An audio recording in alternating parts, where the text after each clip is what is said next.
بسم اللہ الرحمن الرحیم۔ السلام علیکم ویورز، میں آج رسول کریم صلی اللہ علیہ وسلم اور حضرت خدیجہ رضی اللہ تعالیٰ عنہ کی ملاقات کا واقعہ بیان کروں گی۔ حضرت خدیجہ الکبریٰ رضی اللہ تعالیٰ عنہ نہایت نیک سیرت اور پاک دامن خاتون تھیں۔ اپنی راست بازی اور عفت پاکیزگی کے باعث طاہرہ کے لقب سے معروف تھیں۔ رضی اللہ تعالیٰ عنہ کو اللہ رب العزت نے مال دولت کے علاوہ حسن جمال اور فہم فرست کی دولت سے بھی معلومات رکھا تھا۔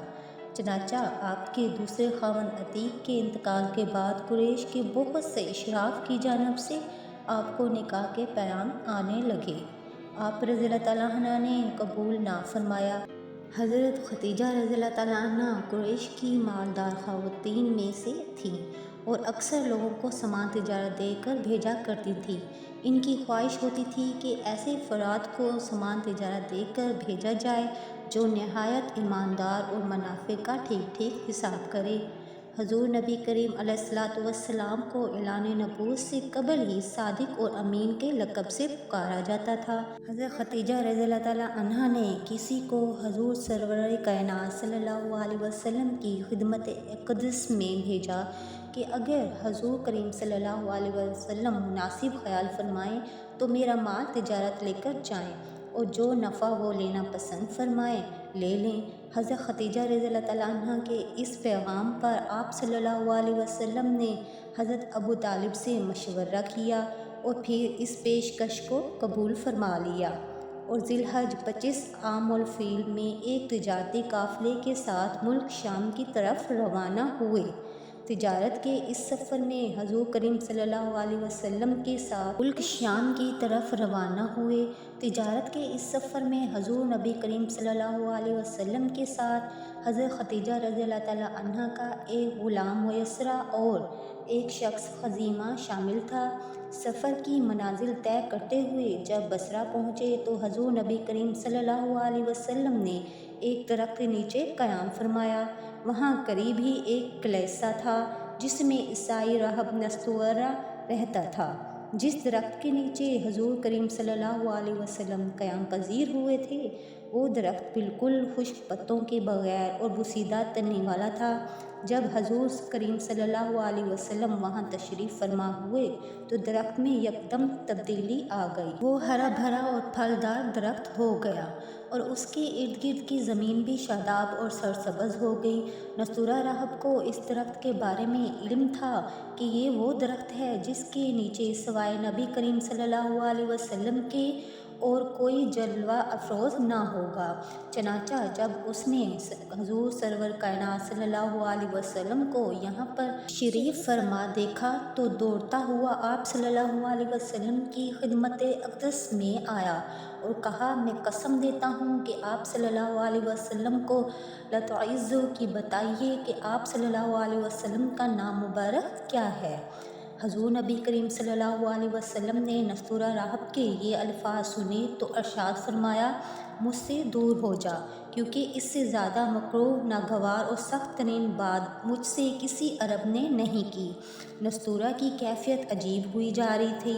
اس کے ہاتھ میں ایک کتاب تھی جسے وہ بار بار دیکھتا جاتا تھا اور کہتا جاتا تھا، مجھے قسم ہے اس خدا کی جس نے حضرت عیسیٰ علیہ السلام پر انجیل مقدس نازل فرمائی، یہ وہی آخری نبی ہیں جن کی نشانیاں کتاب میں بیان کی گئی ہیں۔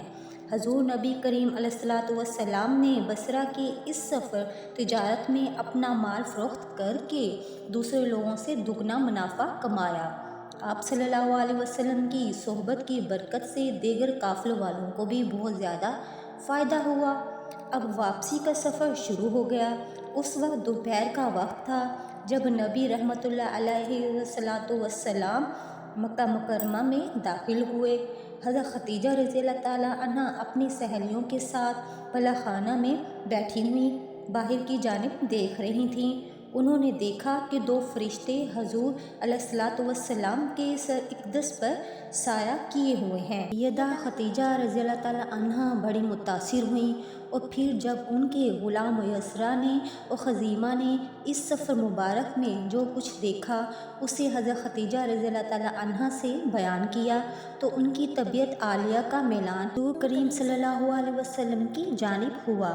حضرت خدیجہ رضی اللہ تعالیٰ عنہا نے اپنی ایک سہیلی کو حضور نبی کریم صلی اللہ علیہ وسلم کی خدمت اقدس میں بھیجا اور نکاح کا پیام دیا۔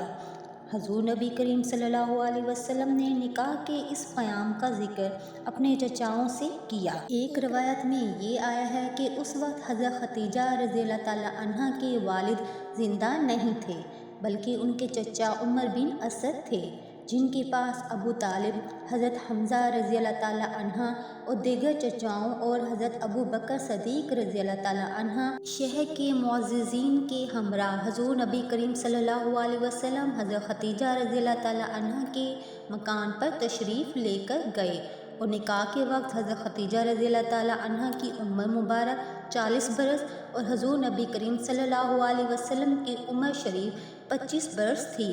حضرت ابو طالب نے نکاح کا خطبہ پڑھا، جس میں حضور نبی کریم صلی اللہ علیہ وسلم کی تعریف توصیف بیان کی۔ جب ابو طالب نے خطبہ مکمل کیا تو حضرت خدیجہ رضی اللہ تعالیٰ عنہ کے چچا زاد بھائی ورقہ بن نوفل نے بھی خطبہ پڑھا۔ ابن ہشام نے لکھا ہے کہ حضور نبی کریم صلی اللہ علیہ وسلم نے اس نکاح میں مہر کے طور پر 20 جوان اونٹنیاں دیں۔ یہ پہلی بیوی تھیں جس سے نبی کریم صلی اللہ علیہ وسلم نے نکاح فرمایا، اور ان کی زندگی مبارک میں آپ صلی اللہ علیہ وسلم نے کوئی دوسرا نکاح نہ فرمایا، یہاں تک کہ وہ انتقال فرما گئے۔ اس طرح کی مزید اچھی ویڈیوز دیکھنے کے لیے ہمارا YouTube چینل سبسکرائب کریں۔ شکریہ۔